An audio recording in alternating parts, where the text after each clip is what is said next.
ভাবছি ঘুরে দাঁড়ানোই ভালো। এত কালো মেখেছি দু হাতে, এত কাল ধরে, কখনো তোমার করে তোমাকে ভাবিনি।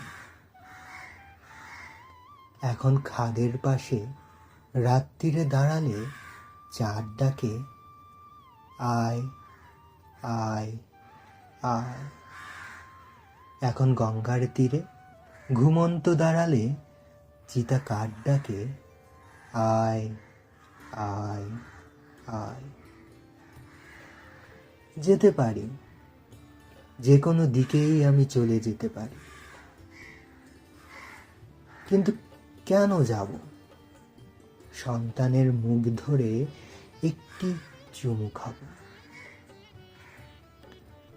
যাব, কিন্তু এখনই যাব না, তোমাদেরও সঙ্গে নিয়ে যাব।